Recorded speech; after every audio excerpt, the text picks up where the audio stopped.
Kaya nung pa, puta doon pala tayo sa may balbalo ko, hinihingal na ako, puta. Ito lang sinasabi ko.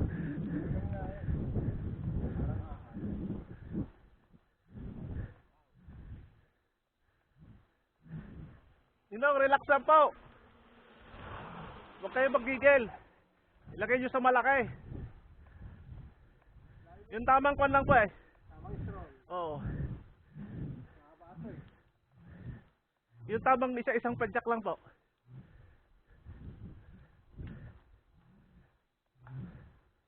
Ay, kung sa 32. Ayun. Ganda.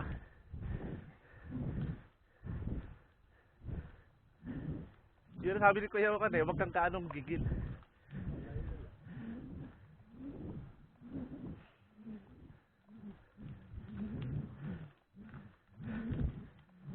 Napalit, di ako nag-yosi kanina.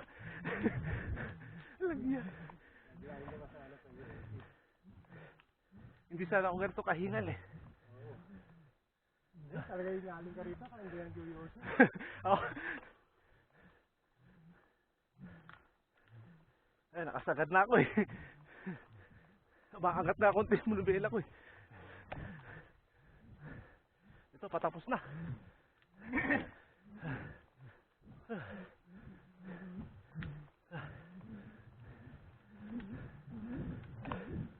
Ay, meron pa pala dyan.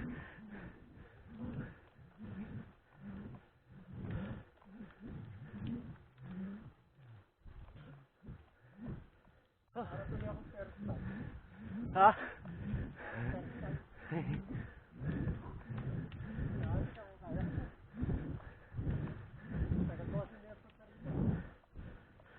Morning. Alam na po dyan. Ang taas pa pala ito. Malapit na. Malapit na. Pahinga raw. Pahinga. Sige pa, sige pa. Konti na lang. Puro 29 po ba yung bisikleta nyo? Konti na lang. Pag-ganon. Tanggalin mo muna ito. Bigat na.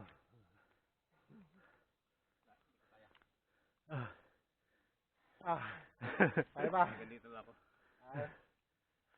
Ay, akyatin natin daw. Ganda lang ngayon, malapit na ba? Sa baba na May tayo. pahingaan doon? Hindi, tara na po na. Di akayin na lang natin. Akayin na natin. Tara. Para marating lang po Lakad na natin. lang tayo. Oo. Para marating lang natin yung pahingaan po doon. Oo, ayan. May upuan ba rin kuya? Waiting O, yun ba na? Waiting shade yun. Dito ko kuya, baka may bulusok na. Hindi. Madidilig yan pagka may... Bike ko na lang. Na. Sige. Sige, mauna ka na.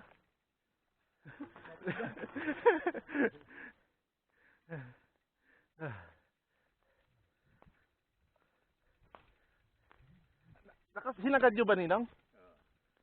Masyadong magaan naman pag sagad yan. Alam po ba yung kanya? 42? 46? 34 lang po ba yan? Hindi po malaki po yan eh. Nasa 42 or 44, 46 po yan. Ito pong sa akin, 32 eh. Ayun, mataas pa rin talaga. Yan pala ang disadvantage po pala pag 29. Mabigat pala kaya ko. Yung vlogger po na napapanood ko sa YouTube eh, pag mga ganito eh, inaakay niya na eh. Yung pala ang disadvantage ng 29.